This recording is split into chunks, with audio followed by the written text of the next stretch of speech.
Ladies and gentlemen, boys and girls, welcome back to another episode of BS in the Ring. As always, this is Wine Dog. And I'm Mills. And thank you so much for returning back to the podcast. Today we've got a great show lined up for you. We're going to be going into Raw and Smackdown as usual, but instead of an NXT program, since we have nothing to cover this week, we're going to be doing Elimination Chamber. Something else that we're going to be doing differently is we will be changing up the order of the podcast. Instead of getting into our reviews first, we're going to be doing news and rumors from the past week, then Raw and Smackdown, and then we will finish off the podcast with Elimination Chamber predictions.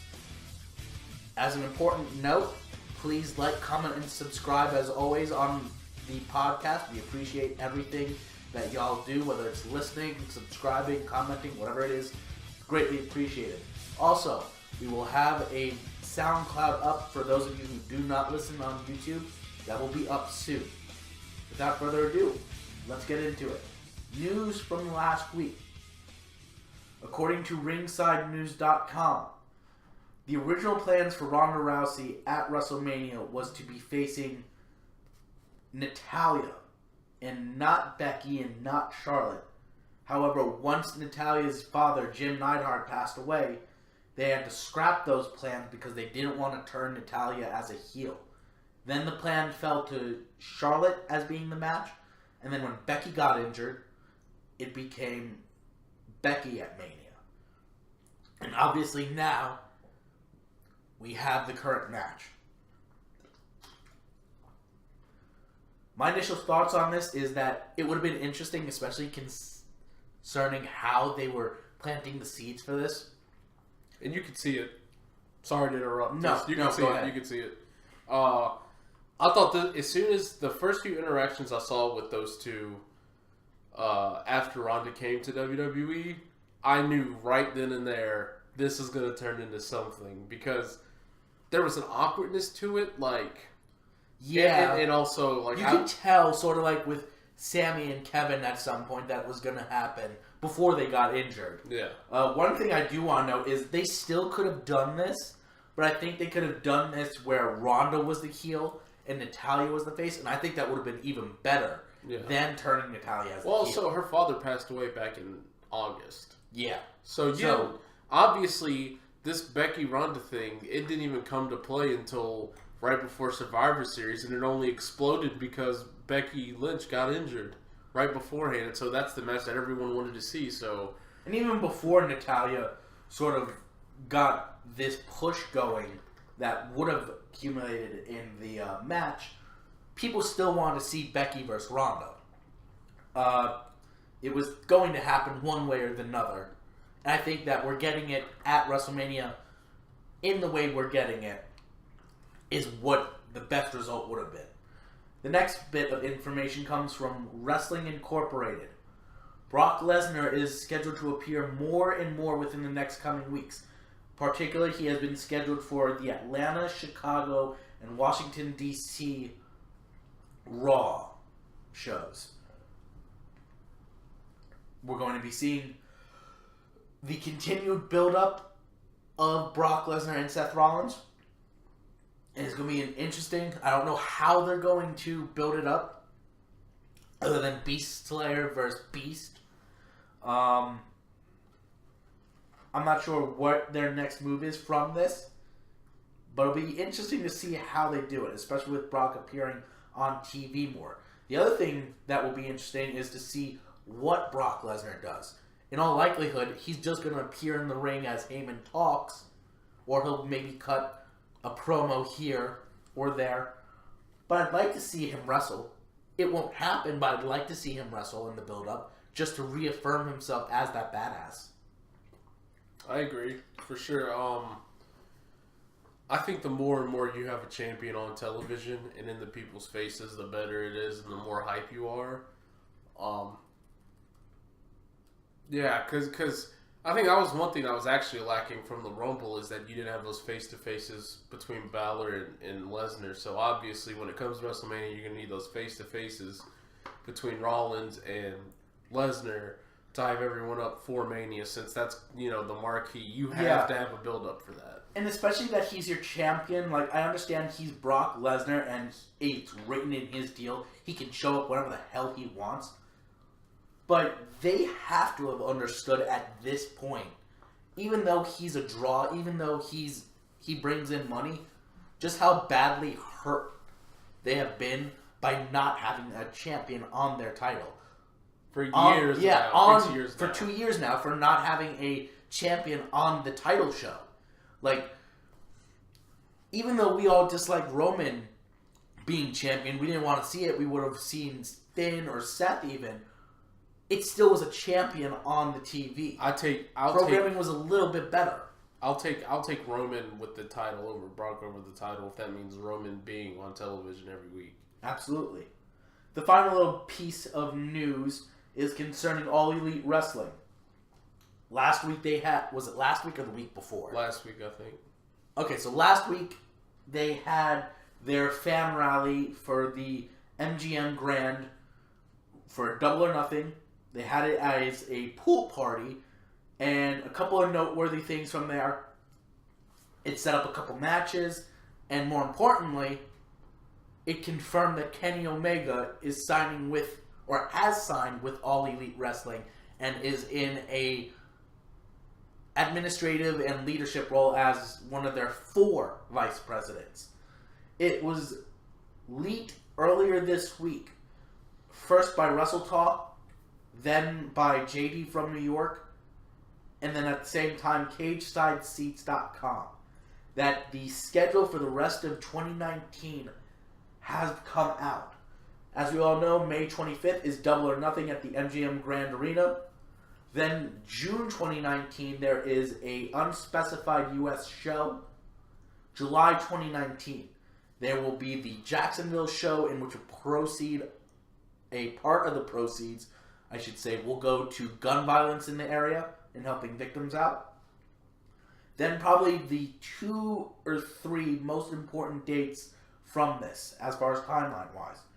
August 29th, August 2019, they will be at Royal Albert Hall in London, England, reportedly, doing a show over there.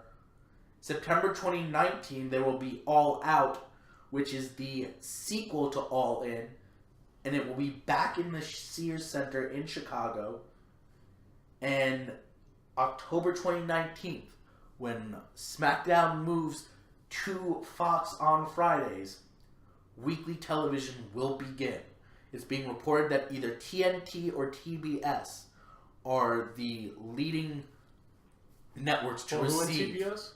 TNT, the former home of WCW Nitro. TNT and TBS. Yes, one of those 2 networks will receive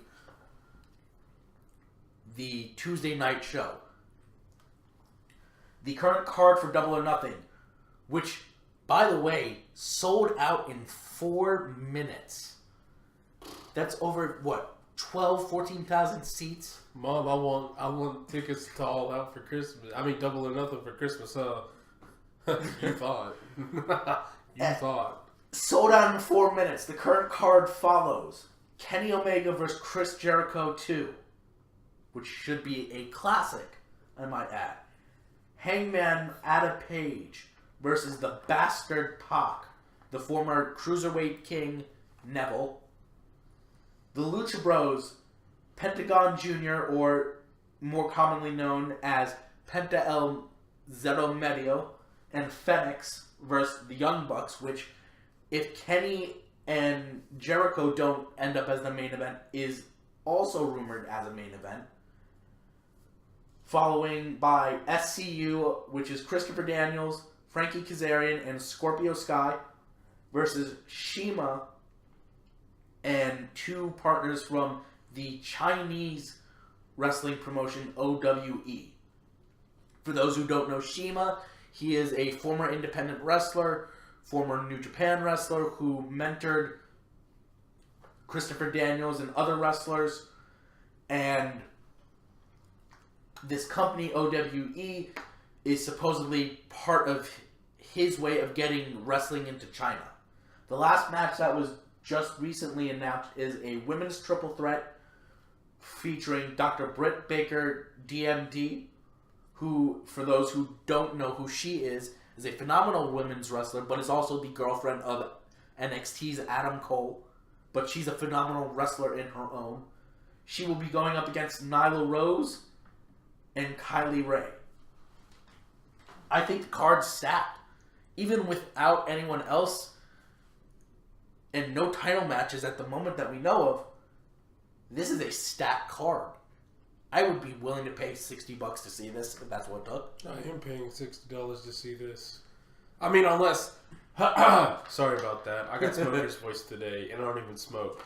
But allergies are killing us here. But anyway, yeah, for sure that'll be, that's gonna be fun. When's the date for that again? That would be May 25th. I think I hear a live show for that for BS in the Ring. That'd be great. We should do that. We're gonna. That would. You know what? We should go ahead and announce it here. We haven't even planned this. I can't guarantee that just because that's a whiles in the future. But I will do a live reaction. If we cannot do a live show, I will do a live reaction to it. That is fair enough. So let's get into it. Now that we've gone over the news, we're going to go into Raw. So this was the Raw Go Home show before Elimination Chamber on Sunday. Steph and Triple H start the show. They recap the events of last week that occurred with Becky. And before they can introduce her, Becky comes out to her music. All they want her to do is apologize. And she's in at Mania. She states that she does not trust them and that Triple H follows up with that by saying, block everyone out. Would you rather be fighting us or fighting Ronda at WrestleMania? Don't be stupid. We're not trying to trick you. We just want you to apologize. You have until the end of the night to decide. But they need to know by the end of the night. Throughout the night, she's receiving advice. She starts off with Finn Balor, her fellow Irishman, who says, don't give up your dream because you want to be prideful. Swallow your pride, even if you don't mean it, and apologize. Fight Ronda, not them. It's not worth it.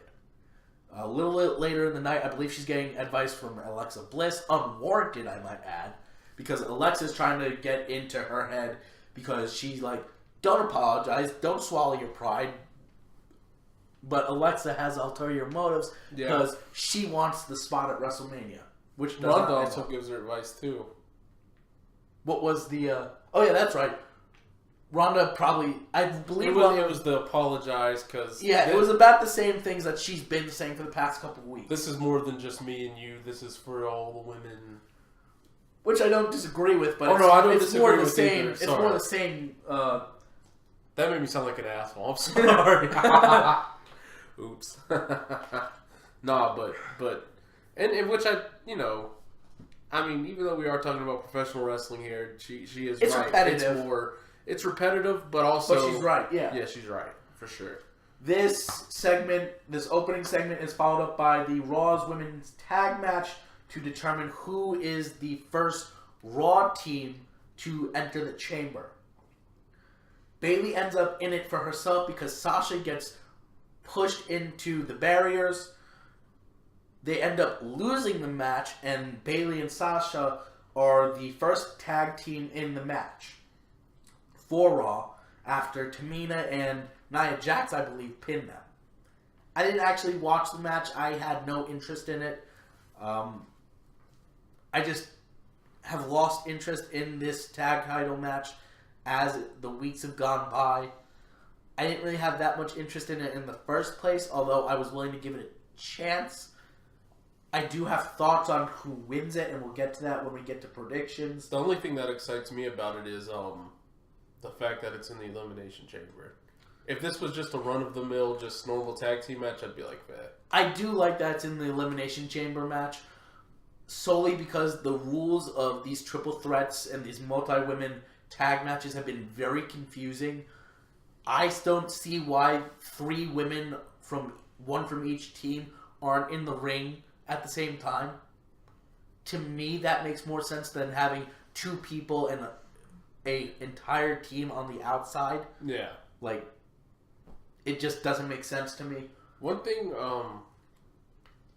no, we'll talk about it when we get to And that goes for regular tag team as well. Because it goes across the board. From here, we move to a segment involving Elias and Kalisto and the Lucha Party. Apparently, they're starting up some form of rivalry, and I just don't understand why. Why are they doing this to Elias? Are they punishing him for being too over? Are they doing to him what they did to Rusev? With Rusev Day? Just WWE doing WWE things. Like, why would you have him get this over when you know that's what's going to happen, and then punish him for it? That's what I'm seeing. Right now, Elias should be in the picture for an IC title match. Elias should be in the picture for an Elimination Chamber match or for something like that. Not fucking around with the Lucha House Party. That is one thing that I was going to talk about with Elimination Chambers. I remember back when it was No Way Out, and you always had the two number one contender bouts in the Elimination Chamber. See, I like it if they would do the same concept they're doing with Elimination Chamber, but just call it No Way Out. I think that's better. I think it's a better pay-per-view. Because to me, whenever I see No Way Out, it implies... I mean, when I see Elimination Chamber, it implies... You know, an Elimination Chamber almost match. Everything is going to be Elimination Chamber. Well, we have two Elimination Chambers. See, and I like them doing it No Way Out because then it doesn't restrict you to just doing that. Then you could do a Hell in a Cell match or a Steel Cage match, or even if they want to get really fucking creative, a War Games match. I'm cool with that. That would be great, but we have what we have. I would say for the women's title on SmackDown, wasn't that an Elimination Chamber? Here's the thing about the Elimination Chamber. I don't know that they have anything lined up for Asuka for WrestleMania even, because she hasn't been on the program in a couple weeks now. My thing is that is with the Elimination Chamber, you really don't need that much build up to it because the excitement for that match kind of does it itself. Well, I would even say that you have to have some form of build up. Well, yeah, because it doesn't need to be prominent. Because even still, Elimination Chamber matches in the past have gone to disappoint. So I think that a good amount of build-up is needed, but you don't have to be like anything overtly like... Yeah. You just have to do smart booking. But then again, that seems to be asking too much of Raw's creative team. And we see that because, once again, they're screwing around with Becky. And that's going to be at the end of the Raw segment. So, moving on from Elias, we get Balor vs. Lashley is now a handicap match. It was announced that Balor will be taking on Lashley and Lio Rush on Sunday for the IC title in a handicap match. It's interesting. I guess it sort of sets up some things. I don't know why they feel the need to do this instead of a straight one-on-one. But I guess if they have to do something, they have to do something. From here, we get Seth Rollins comes out. He's back after last week being out with injury. I don't believe he's clear to come back for actual action until next month, but he's at least on TV.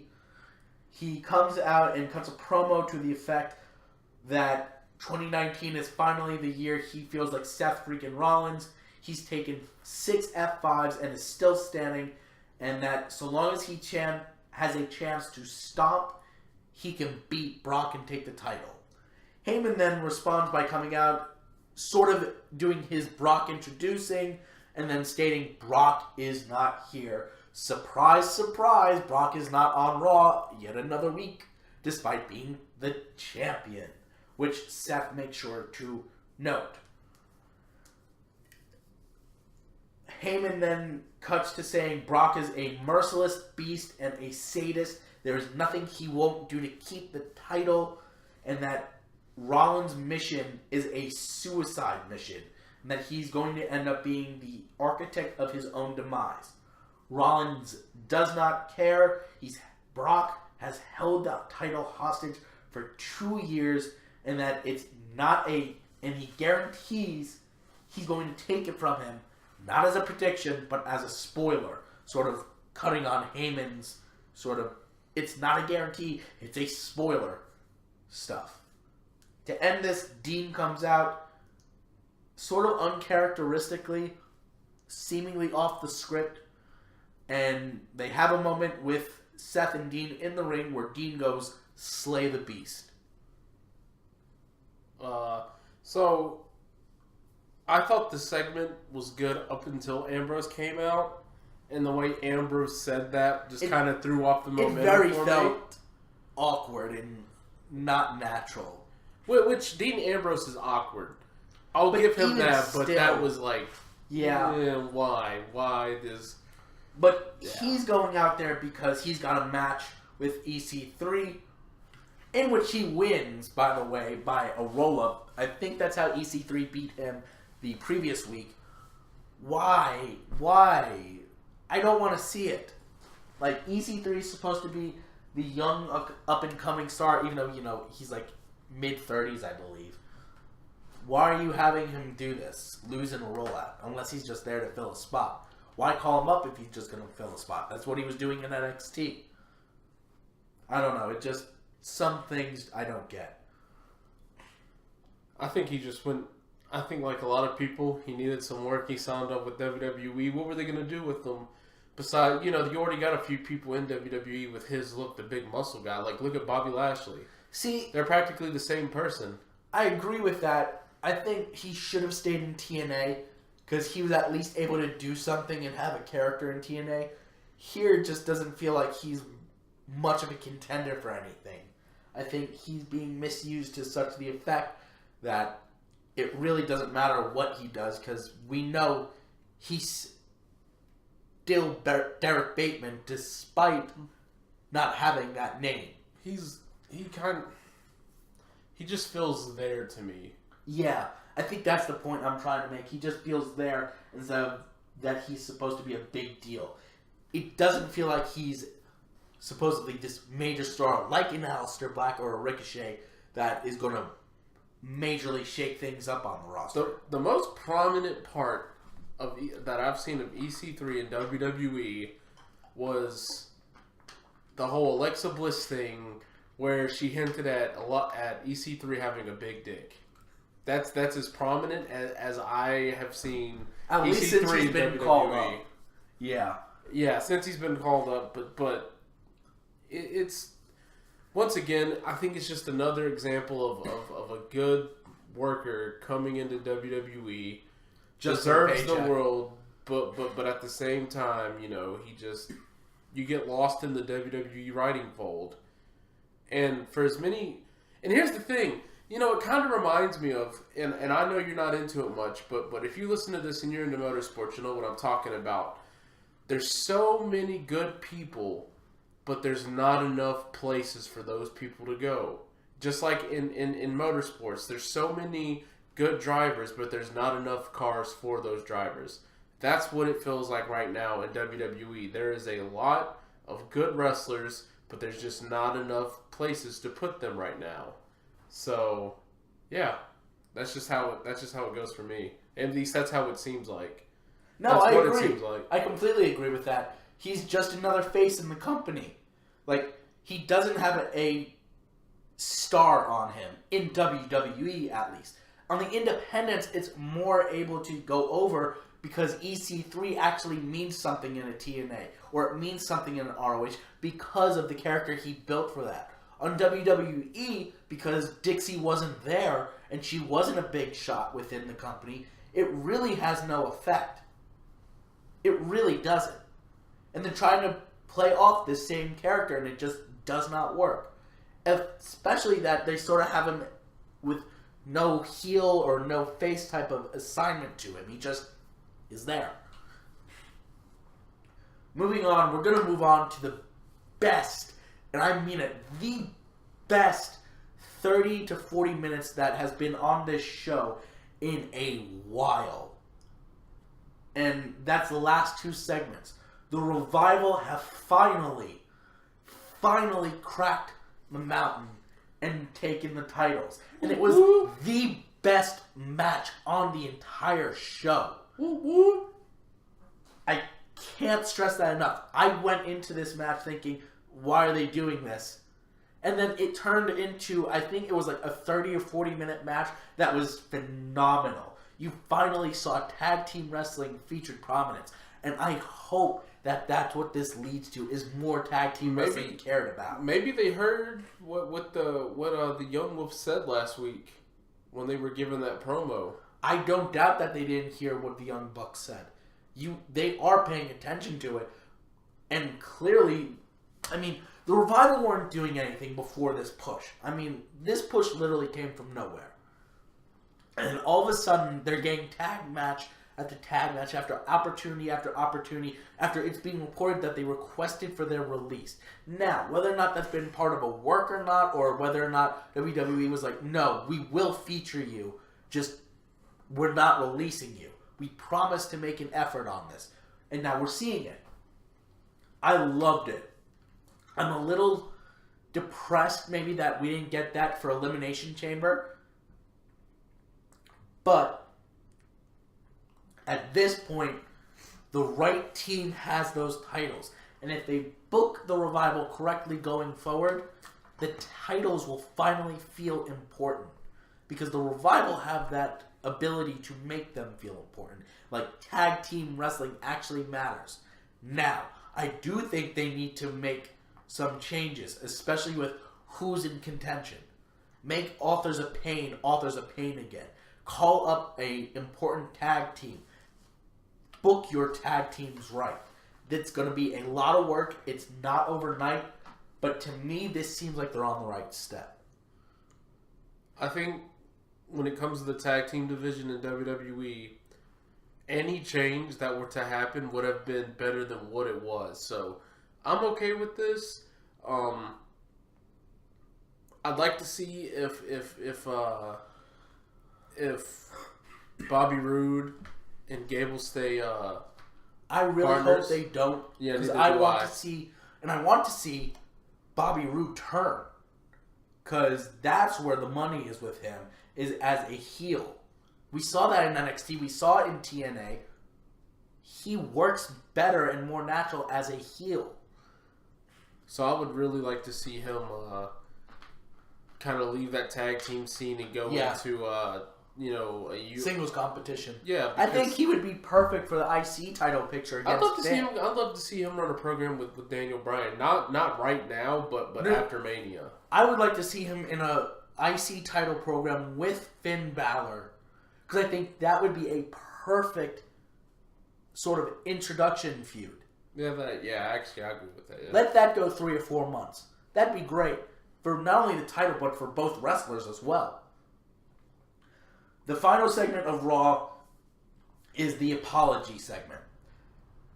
Triple H and Stephanie are out. Becky is out. They're going, just apologize. We swear there's no catch. We have no strings on this. We just want you to apologize. We apologized for you to you for overreacting. You did see your doctor. We do accept it. Just apologize for, assaulting us. She does so regretfully. She's like, maybe I overstepped. Maybe I overplayed. I apologize. And then they reinstate her. And they give her her match. And then she calls out Ronda. And we're thinking we're going to get this massive confrontation. And then out comes Vince. Like a slimy slug. He comes out and is like, maybe Triple H and Stephanie accepted your apology, but not me. I'm the man, not you. And as the man, I don't think you can get the job done. I don't think that you have the proper respect for the authority around here, that I need to replace you and teach you a lesson. So I'm going to suspend you for 60 days. And it's going to expire 5 days after WrestleMania, which means we need a replacement. and we're replacing you with Charlotte Flair. No. Charlotte Flair. And now we get the seeds of the triple threat sown. Boo. And although I disagree with how they introduced Charlotte, in doing so, they made her not only the biggest women's heel on the roster, but the biggest heel in the company. Arguably bigger than Ciampa. And he's like massive heel in the company. This results in Becky being pissed off and taking to Twitter after Raw, is calling it bullshit. And then Ronda is pissed off as well. They're both in the ring. They're both pissed off. I think Ronda went on Twitter afterwards calling it, this is a bad business move. This just, if Becky wasn't in Daniel Bryan territory already with how over she is and how much of a baby face she is now, this pushed her to it. My one problem, or my two problems with this, are one, SmackDown really doesn't have a title picture for Asuka going into, because I thought it would have made sense to have Charlotte go up against Asuka. Charlotte Asuka 2 at WrestleMania. Yep. And two, we're not going to get mega heel Ronda, and we're not going to get bitch mode Ronda anymore, because now we have that with Charlotte. We have a mega heel Charlotte. So with and first off, I agree with everything that you said. We're missing out on a lot with Charlotte being implemented, but at the same time, I disagree with them putting Charlotte in the match, but the way they went about it, I absolutely love, because this is going to elevate Charlotte to be something she hasn't been yet. Like, to me, she's been elite. I think she is probably... She's definitely a top women's wrestler, but this is going to put her into the all-times. See, she has been close to that mega heel before in NXT, and when she first was called up and turned, but she hasn't really been near that. This definitely made You know what this reminds me of? And she's a better heel. I'll tell you what this reminds me of is when Seth Rollins turned on the Shield. I think this is bigger. You think so? I absolutely think this is bigger, just because Becky has more behind her than I think the Shield did. Yeah. Well, what I'm talking about is you have the face that... No, I understand what you're saying. Okay. I absolutely understand. I think this is bigger. Okay. I think she's a bigger heel now that she pushed... I think this has a lot more riding behind it, because this is everything. And if you would have told me... This is the culmination of years and years of women's wrestling and literally the women's evolution. Yeah. As much as I hate If you would have told me this is what the women's revolution would have... I would have laughed. I would have been like, no way. Like, all I see is Paige out there with, like, some NXT call-ups talking shit. It's amazing how far women's wrestling has come within a few short years. And that now we're talking about them as a legitimate women's... The majority of this show... event for WrestleMania in front of 70,000 people in a filled capacity MetLife Stadium. That's amazing. The majority of this podcast, we have talked about women's wrestling. And we've talked about this match as being probably the biggest event for women's wrestling. This might be one of the biggest events in wrestling. We're about to have either 2 or 3, probably 3 now. I think it's all but confirmed. 3 women headline WrestleMania. Now, did they need some help? Yes, I think the help was Ronda Rousey. Ronda Rousey has came in. She's gotten that extra buzz around it. We got the surprise come up of Becky Lynch after months of being written off. And now we have fucking Megatron heel Charlotte. What the fuck is going on in the WWE? And you know what's funny too? Is that this is one of the only shiny things in the WWE right now. Yeah. I think this match and Daniel Bryan are the 2 best things in WWE. If you erase NXT, those are the 2 greatest things about WWE right now. So we're going to move to SmackDown now, and their go-home show. this felt more centered around the actual pay-per-view of Elimination Chamber rather than Raw focusing on Becky's decision. Before Charlotte comes out for her opening segment, I believe it was announced Mustafa Ali was replaced by a member of New Day, which ended up being Kofi Kingston because Ali is injured with not only a concussion but also a tailbone injury. He broke his ass. Essentially. But it's not serious where he won't be cleared. Yeah. He just isn't cleared for a chamber. Charlotte opens the show to massive heel energy. Oh my god, I don't think I've seen anyone hated since Ciampa turned on Gargano. She says she was picked by Becky at SummerSlam to fight Ronda to keep the myth going about the man. Because she knew Becky couldn't do it. At least that's what Charlotte says. She then goes on to say McMahon chose her to face Ronda because not only is she proven to get the job done, but that she's also a Hall of Famer. That instead of a couple good months, she's had a couple good years. And that Becky can't get the job done. She's just a flash in the pan. And gets massive heat for that. And as she's walking out, she's getting the boos. And she's getting a "you suck" chant. Which then prompts her to go back in the ring and do an Austin "what" response. What? What? I loved it. I loved it. She's such a natural heel. I'll be honest with you, after WrestleMania, I would not mind seeing this Becky versus no, Charlotte I think it's been revitalized. Keep it going. And I think that's what should have kept going. I thought that died off too easy. I thought it died off, and this is revitalizing. It's giving it new energy to where now you know what? It can go on past Mania. Take the belt off Ronda. Give it to Riot. Let one of those two beat the shit out of Riot the next Raw. Take the belt and just let it be Becky, Charlotte. I mean, obviously that won't happen. That's not going to happen. But for as much heat as those two have right now with each other, it completely made me forget about what happened 2 weeks ago last week on Raw with Becky and Ronda in that awesome clash. Yeah. Like I legitimately forgot about that until I just thought of it. From here, we move to the SmackDown's women's triple threat match to determine who from SmackDown will be the first team in. This ends up being Fire and Desire, the team of Mandy Rose and Sonya Deville, after they're pinned by the Iconics. I don't really have much to say. I didn't watch the match again. I didn't care. It was cool to see Naomi beat the shit out of Mandy Rose. She hit a few spots on that. That was kind of cool. From here, we move to Shane and Miz and the Usos in a Miz TV segment. Oos! To me, it felt like they were trying to manufacture the tension and manufacture heat between the two. The Usos are still great on the mic, but I didn't think this was a natural fit. I don't even think they thought it was, because the Usos looked uncomfortable Yeah.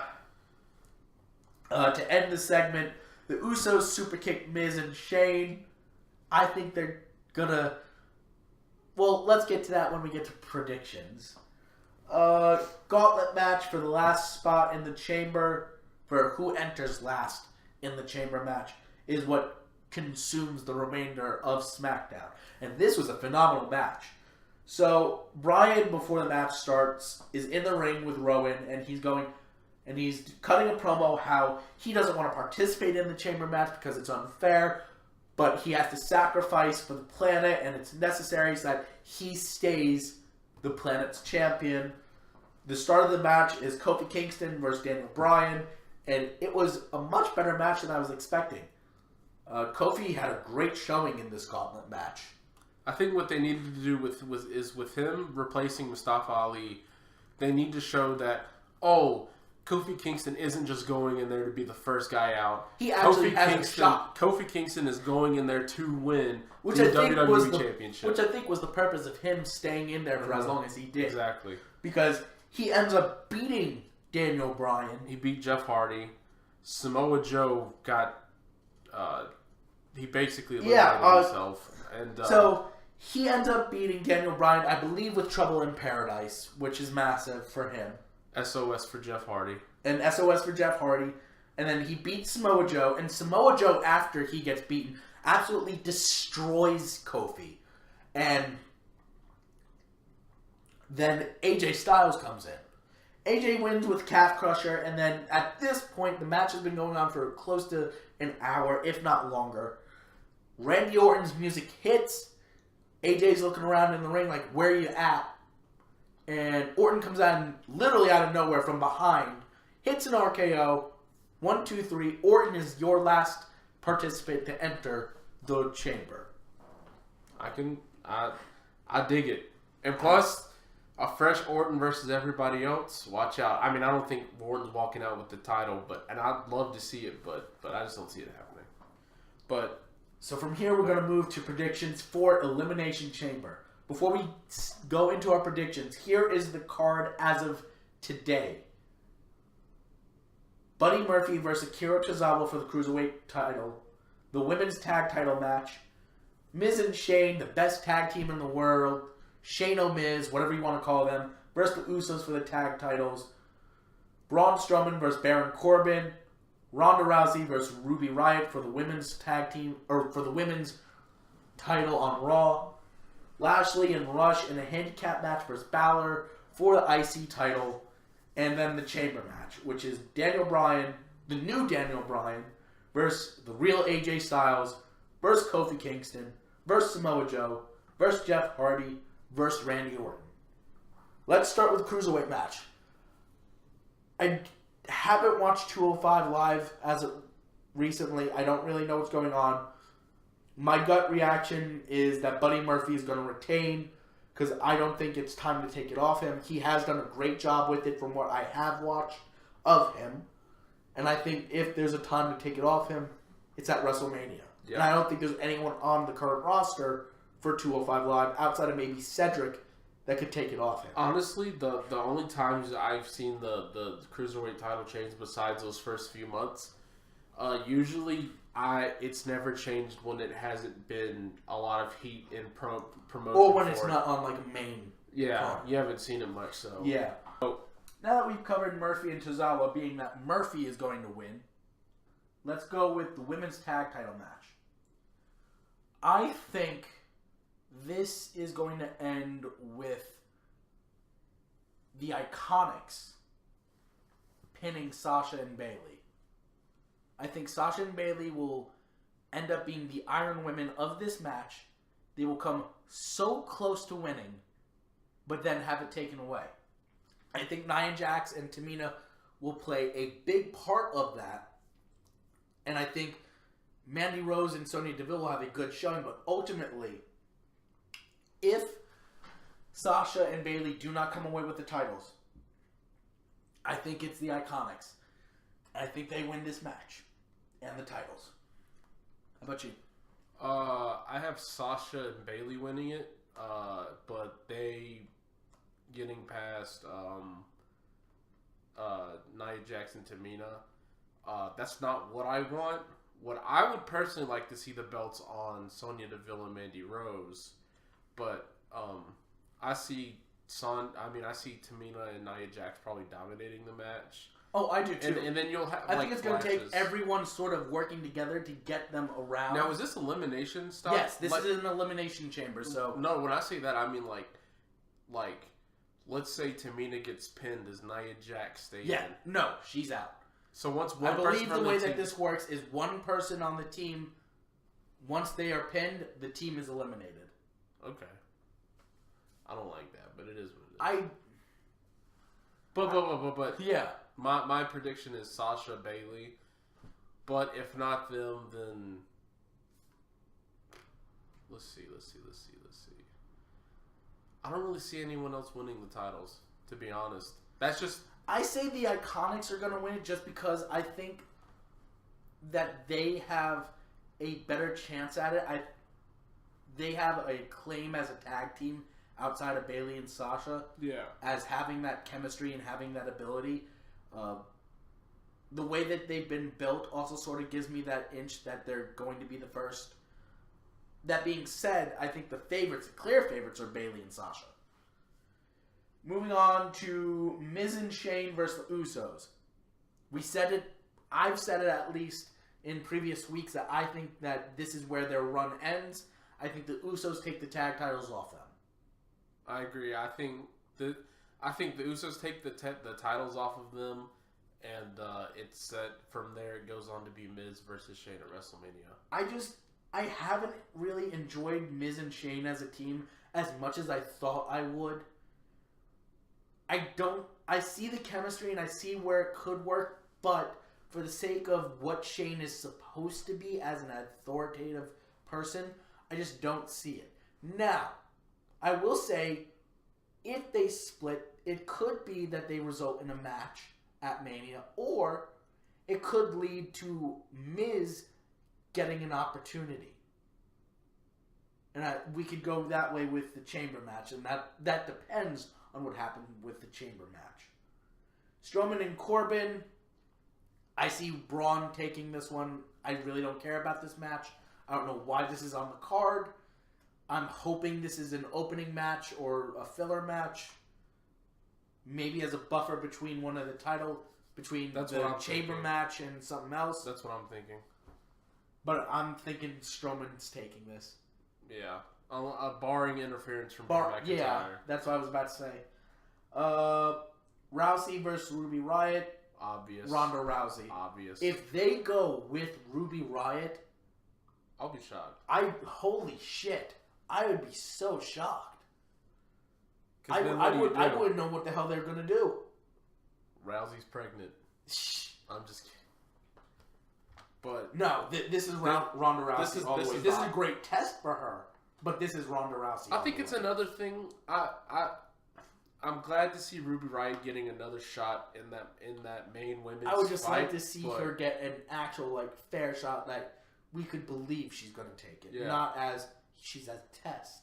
Which you could see it when she faced Charlotte, but at the same time, if you want a true like the only way you could have gotten me to believe Ruby Riott has a chance is like on Monday Night Raw after it went off air. Riot Squad came out. Well, you didn't see that on television. You saw it later on YouTube. So, I just don't think we've seen the involvement from Ruby Riott in this mini rivalry to even think about her beating Ronda. No, especially after But I am glad in that afterwards segment, Ruby Riott during her mini promo walking down the ramp, she said, "Hey, you're so worried about this, you still have me to worry about." So I'm looking forward to a good match, but it's obvious Ronda Rousey. That's true. We're going to move on to the Intercontinental title match, which is a handicap match. Bobby Lashley and Lio Rush versus Finn Balor. I'm going to say this is Finn Balor, and he's going to get the pin on Lio Rush. And that afterwards, Bobby Lashley goes ballistic and kicks Lio Rush's ass. I think it's time for Finn to get a title, and the IC title right now is a bit devalued, and if there's anyone to bring it back to prominence, it's Finn Balor having a lengthy title run and bringing out the demon at WrestleMania to defend the title. I think in Fastlane is they're all cross-branded again, I forgot. Yeah, they're all cross-branded. Fastlane is the next pay-per-view after this. Okay, so we don't think it really matters because pretty much WrestleMania is starting to get set now. Yeah, okay, so I agree with you on Balor getting the pin against Rush. But he gets the pin against Rush, and then some bullshit happens that, he didn't pin the champion. Lashley's still the champion. No. In this match, if either of them get pinned... I know. What I'm saying is that I feel like Bobby Lashley... Oh, you think that Lashley's gonna... Something's gonna happen. If he pins Rush and gets the title like that, something's gonna happen. That will result with Lashley getting another shot? Yes. And then that... and then they'll take that into Fastlane, and that's it for that rivalry. We get a really good build-up with someone else for that IC title against Balor. I agree. Because I don't see, as much as I hate to say it, I don't see Lashley going into Mania with any type of fight. Honestly, there's no hype around, in my opinion, this IC title match. It's just we want Bobby Lashley and Lio Rush to shut the hell up. Yeah, that's very much what this is. It's just sort of something like that. Because if they weren't going to take the belt off of Lesnar, you know, with Balor needs some form of a belt. And especially after he put up that performance and has been getting, and he got that push. Like, it's time for him to have a title. Yeah. Everyone knows. I think Lashley's one of those good guys that are built for like that. I will say that if Finn does not win it on Sunday, he either goes for it again at Fastlane or he ends up in a multi-man at WrestleMania in which he will win it. Yeah, I see. And I think if they go that route, it would be a bigger moment at WrestleMania, and that might ultimately be what they take. But the way that they've been pushing him now makes me think that Lashley or Rush is getting pinned. Yeah. Which I will say, and I'll talk about this more when the pay-per-view comes, not Elimination Chamber or Fastlane. It's actually about Finn Balor.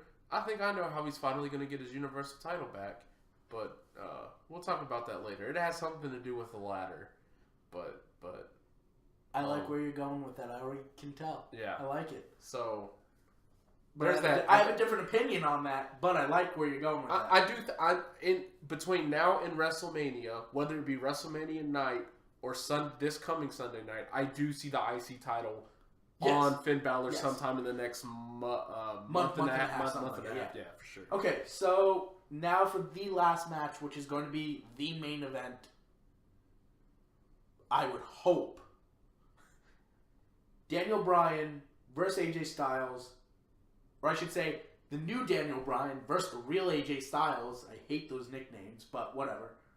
Versus Kofi Kingston versus Samoa Joe versus Jeff Hardy versus Randy Orton in the Elimination Chamber match for the title. I think the first man to get pinned is going to be either Samoa Joe or Jeff Hardy. I think Kofi is either the second or third man out. I think Styles comes close. And either one or two things are going to happen. Especially with Mustafa Ali out. Now I have to rework what I was thinking. And what I think they're going to do at WrestleMania. Either Daniel Bryan retains by pinning AJ Styles after AJ has eliminated Randy, or Randy Orton pins AJ Styles and wins the title. So, I've been thinking about something since we started the podcast. You remember, it's been so long ago, but the first two in were Jeff Hardy and Edge. Edge was the champion, and Edge was the first person out. You think that... I think that's a possibility. But I do think... I think it's a possibility, but... I think it's a possibility. I can't rule anything out. Because I think that'll add even more to that kind of... Because you know how Daniel Bryan really has that... He has like that attitude like everyone's against him. Like, I can't believe this will happen to me or this or that. So that'll add even more bitterness to that character. But to me... at least if I'm going in order of what I think is going to happen, I think Jeff Hardy's the first out. Kofi Kingston's the second out. Flip a coin for AJ Styles, Samoa Joe, Daniel Bryan, and I think Randy Orton obviously is going to be the last man standing against somebody else. Yeah, I want Joe with the title just because I would love to see Joe with the title. Here's what I'm thinking is going to happen. I think Randy Orton is winning. Okay. I'm going to officially say that Randy Orton is going to win Elimination Chamber because as good as Daniel Bryan has been with the title on his current sort of path, I don't know who would be lined up to face him, especially if he beats all of these people.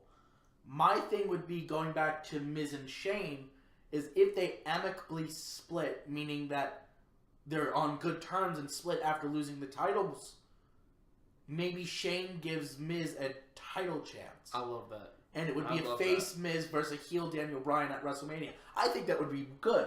But where I see them going, especially with the latest booking, is there was a report either last week or 2 weeks ago, something like that, coming out saying that Vince wants to make Randy the guy again. And it's also been rumored that they're doing AJ Styles versus Randy Orton at WrestleMania.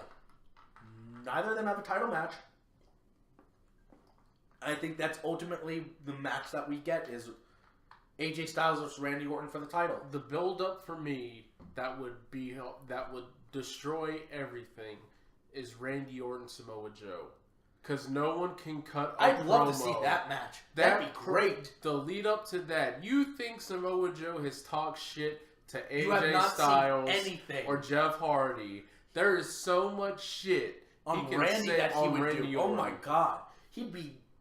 That would be great. He could bring up his cheating. He could bring up the DUIs and everything from the past that he's done. Holy crap. WWE, we're college students, man. We're looking for work.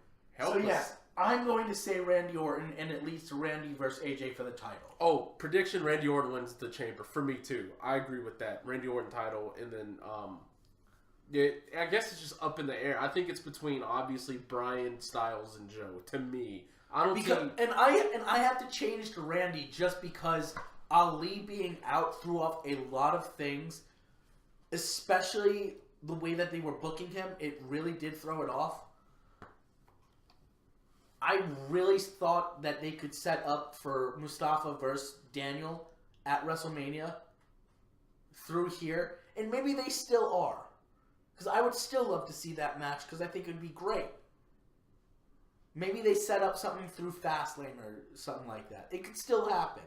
But for me, the way that they've been booking AJ and the way that they've shown Randy to be this vicious threat going back a couple months now, this is just where I think they're going.